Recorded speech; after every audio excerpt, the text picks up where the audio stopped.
Hey there, pirates. Welcome aboard the Anime No Me channel. Zoro reveals why he fell in love with Nico Robin in One Piece, a romance that stayed hidden for a long time, and I'm going to explain it all in today's video. I hope for your support to help our crew win, and to do so, you just need to click the thumbs up button, leave a like, and subscribe to the channel. By doing this, you will win an incredible devil fruit, so just comment which fruit you want. Guys, let's go back to the moment Robin enters the story. Chapter 114 in Drum Island Mysterious, like a moss-covered poneglyph, reading the void with eyes that have already seen the world sink. Zoro, who back in Chapter 6 was already sleeping on the Mary, as if the ship belonged to him, looks at her and feels something that isn't haki, isn't a sword technique, it's an emptiness that Quina left behind and that Robin fills with silence. She doesn't say much, but when she does, her words cut deeper than the Wano Ichimonji. In Chapter 218 in Skypiea, Robin deciphers the Shandora poneglyph, and Zoro stands at her side, cutting down the priests, but his eyes follow her every move. In Chapter 398 in Water 7, when Robin turns herself into CP9, Zoro is the first to say, "Let's go get her." It's not just about the crew, it's something he won't admit even to himself. Jump to Eni's lobby, Chapters 375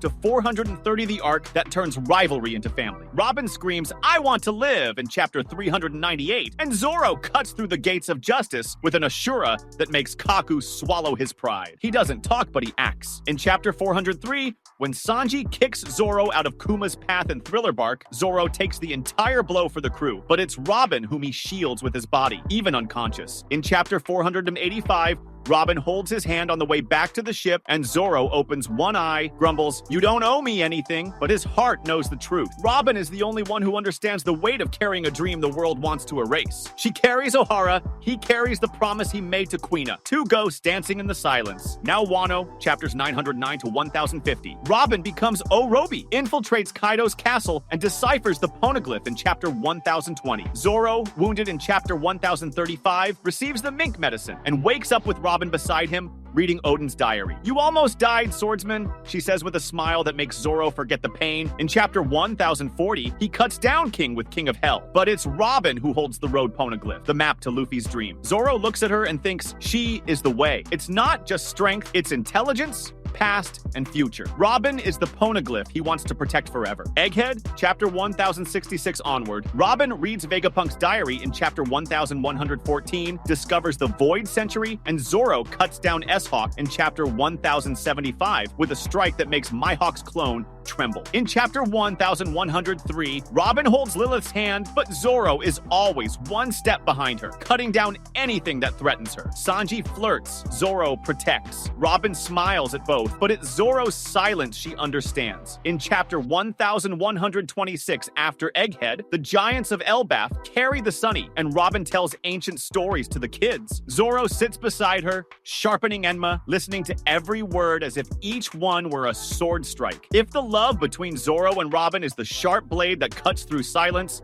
then the relationships within the Straw Hats are the very fabric of the ship. Every thread, an emotion, a joke, a wound, a dream woven together over time. Oda never needed to draw floating hearts to show that the crew is powered by love, friendship, respect, companionship, and yes, maybe even those sparks of romance that flicker between laughter and the blood of battle. They're a chosen family, a constellation of broken souls who found a home on the same ship. And it's in that home that every bond blooms like cherry blossoms on the Sunny's deck. Let's start with the center of gravity of this crew, Luffy. He's the sun everyone orbits around, the laughter that turns despair into hope, but Luffy is also the kind of captain who loves without ever saying, "I love you." He shows it, he lives it. In Chapter 523, when he holds Ace's body and screams, the entire crew understands what it means to lose a brother. That's why each member loves him in their own way. Nami loves him as the first man who broke Arlong's chains. Zoro loves him as the captain who gave purpose to his blade. Sanji loves him as the brother who pulled him out of Germa's shadow. Robin loves him as the fool who reached out a hand to a criminal hunted by the world. Chopper loves him as the first human who called him friend. Franky loves him as the customer who believed in the Sunny before it even existed. Brook cook loves him as the laughter that replaced 50 years of loneliness. And Jinbe, the helmsman of the deep seas, loves him as the symbol of freedom he always dreamed of reaching. Luffy is the heart beating inside all of them, and all of them, in one way or another, fell in love with that indomitable force of life the world calls a pirate. But it's in the crossed relationships that Oda seasons the dish with drama and tenderness. Take Nami and Sanji, for example. The cook and the navigator have been a floating romantic comedy since chapter 43. He melts for her, literally catches fire when she smiles, and she keeps him on a leash with a "thank you," Sanji-kun said in just the right tone to manipulate him and protect him at the same time. Deep down, Nami understands Sanji's worth. The guy who cooks for everyone, who throws himself into danger to save the women of the crew, who fights for love even when love isn't returned. In chapter 1023, when Sanji starts transforming because of Germa's power and fears losing his humanity, it's the thought of the women in the crew, especially Nami and Robin, that makes him resist. He doesn't want to be a soldier without feelings. He wants to remain the man who kneels to serve tea. And Nami, who always hides her heart behind her cleverness, notices this. When Sanji protects her from Kizaru and Egghead, she feels it. Her look isn't playful, it's grateful. Oda plants there something that might bloom later, a quiet respect that goes beyond comedy, almost maternal, almost conspiratorial. Sanji loves Nami, but Nami values him as the fire that warms the ship, even when he burns himself. And speaking of Nami,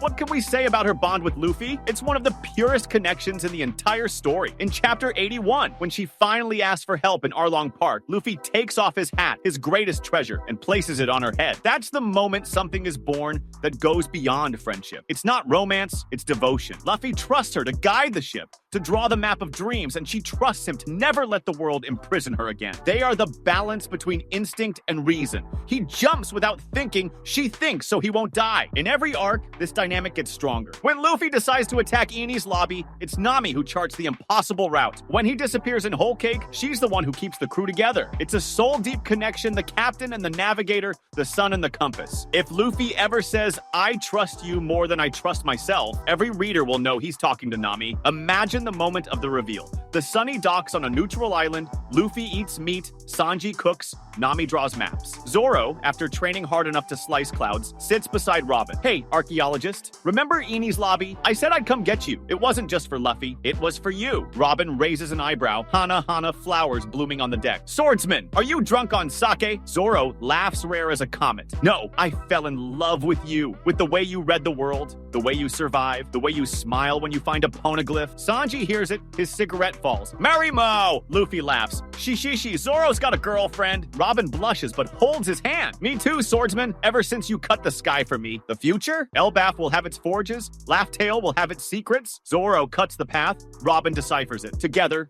they're unstoppable. Sanji will freak out, cook sour dishes, but in the end, he'll serve a wedding cake that says, "Congrats, Marimo," because that's family. Zoro reveals love not with words, but with actions. And Robin, who lost everything, gains a swordsman who cuts through fate for her. But it's impossible to ignore the depth of her bond with Franky. They started as enemies, but destiny stitched them together like pieces of the same puzzle. In chapter 353, when Franky offers the Sunny to the crew, it's Robin who extends her hand and says, "Come with us," and he cries, hiding his tears behind his sunglasses. Since then, they've shared looks of pure understanding. The woman who carries the past and the man who builds the future. Franky is the steel that protects. Robin is the knowledge that guides. Together, they're the hull and the helm of the ship. And when Franky shouts, "Super!" in the middle of battle, Robin is the only one who laughs with tenderness, as someone who understands how much pain that shout conceals. It's an adult friendship, built on respect and mature affection, something rare in a sea of young dreamers. And Jinbe, the serene giant of the deep sea, is the knot that ties everyone together. He's the link between eras. His relationship with Luffy